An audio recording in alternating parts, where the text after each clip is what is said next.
waxaan kale garabkiis bedel doonka ee idinka go'ay golay wasiiradu ku jireen kala badh xubno waaweyn xisbiga kamid ku jireen xaaladiisa ay horta ma xisbi cid warisa ka baxday xubno wasiiro hore ka baxay wasiiro hore ayaa ka baxay waxa ka baxay hogaanka xisbiga hore looga baxay waxa wax cusub ma hayaan baa lagu jiraa hayaan kan lagu jiray geediga socdana dadka qaar baa jiiftaama ninkii jiiftaama hayaanka loo joojinayo u soconaya hayaanku marka rag jiiftaama baan lagu arkaa raggaasi waxay kaga duwan yihiin raggii horena ma jiraan haddii wasiir aanti qaarro wasiiraaba ka baxay kuwaad xilka ka qaadeen ka saarteen golaha dhexe iyagii waxay leeyihiin ma dhici karto oo sharci ay cugsan karaan ma jirto qoladan leheen xilkii waan ka qaadna halkii arrintaas ku dhameysayadu waxay ku dambeysay miyaa lagu rubeeyaa meesha xisbi baa jooga golihiisa dhexwaafar boqoloo dhowdhow guddidiisa fulituuha ciddaa wax leeg hogaankiisii baa jooga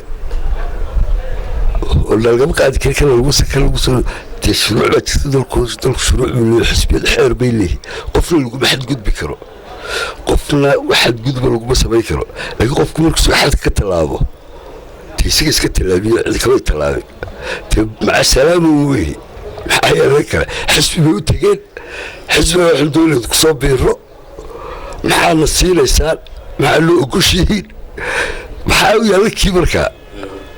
xisbigiina u arkaya ilaa xisbi kale leeyihiin maxaana siinaysaa inay maslaxanayaan markaa maa xisbiyaduna wax jeebka liskista maaho marna la dhigo marna la soo baxo ma ay ku biirayaanba booska hore cid ugu tegeen laakiin cid kumay soo qolin markay u tegeen warbaahinta oo kamay qeenin warbaahinta laakiin waa noogeen inagu inuu cid tegeen faysal alwaraaba u tegeenoo ilaa waxaasan dul waxaan la siiyo faysalada waa lagu daka jooga oo ka warhaya cabdiraxmaan laftiis waa lagu daka jooga oo ka warhaya qof walba wuxuu keeni karo oo garanaya marka faysal xisbiga cid wuxuu leeyahay burburka cid kulmiya ka dambeeya iyo niman ganacsataaba ku yadeynaya maxaa taa ka oranaysaa wala nasiib darro taas wala nasiib darro qofkuna cid aan deesh ku lahayn oo wax alla waxay daarta ka jirta aanay jirin inuu iska eedeeyo horta waa nasiib darro kulmiyana waa xisbi daay tartamayaan